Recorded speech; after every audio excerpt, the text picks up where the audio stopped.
Ipinagdiwang ng St. Scholastica Music Alumni Association ang kanilang ika-50 anibersaryo bilang kauna-unahang School of Music sa Pilipinas. Sa 5 dekada ng serbisyo, hindi lamang pagtatanghal ng musika ang kanilang layunin kundi pati pagtulong sa komunidad. Si Jade Calabroso magbabalita.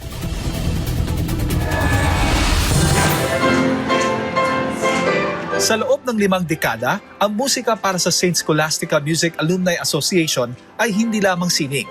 Isa itong panawagan, isang serbisyo para sa kapwa. Itinatag mahigit 50 taon na ang nakalilipas. Nagsimula ang samahan bilang ugnayan ng mga nagkakaisa sa pagmamahal sa musika. Sa paglipas ng panahon, lumawak ang adhikain mula sa pagtatanghal patungo sa pagtulong sa komunidad. Instead na vices, instead na drugs, instead na guns or whatever, instruments, so that we build life, no? Because we're saving each other.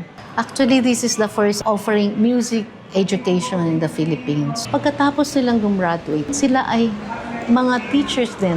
Sila ay naguhubog din ng mga talento, hindi lang dito sa Maynila, pero sa kanilang probinsya. Ang paniniwalang ito, musika na may puso sa serbisyo, ang patuloy na humuhubog sa mga henerasyon ng Scholasticans na tinitingnan ang kanilang talento bilang misyon. Kailanman kabilang sa mga pangunahing adhikain ng Alumni Association ang pagtulong sa mga sektor na kapos sa oportunidad sa pamamagitan ng mga programang pangkomunidad at pagbibigay ng scholarship kung saan tinatayang nasa 25% ng kanilang mga estudyante ay mga scholar. We want to work with the lower, with the less privilege. It's really to help. It's not really to make money, but more of to help, to spread. Kasabay ng pagdiriwang na ika-50 anibersaryo, isinagawa rin ang Alumni Homecoming kung saan tampok ang talento ng iba't ibang henerasyon ng Scholasticans. Sa programa, muling nagbalik entablado ang mga alumni sa pamamagitan ng mga piyesang tinugtog sa piano.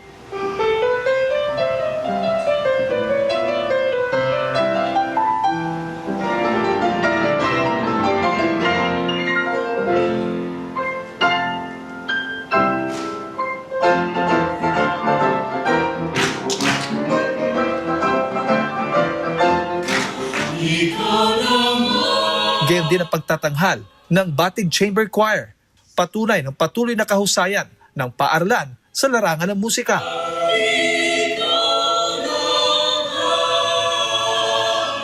This is one school that I would recommend other people to come into and have their studies in music, because we have a family here that, treats everyone nicely, and it's no matter where you are around the world, they always acknowledge your presence. It's quite an honor to be part of this family, actually. Well, it's a kind of music that is invigorating, with zest, with full force and joy.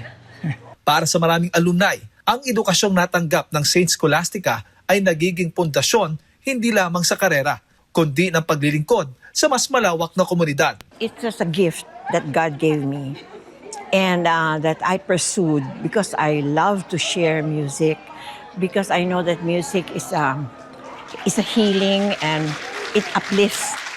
Sa pagharap sa susunod na mga taon, hangad ng St. Scholastica Music Alumni Association na ipagpatuloy ng susunod na henerasyon ang musikang hindi lamang mahusay tugtugin, kundi may pusong naglilingkod, lalo na sa mga nasa laylayan ng lipunan. Inaanyayahan ko kayong tulungan nyo kaming maghubog ng next generation, but more with the heart. We are musicians because we have the heart. Para sa Diyos at sa Pilipinas kung mahal, ito si Jade Calabroso, SMNA News.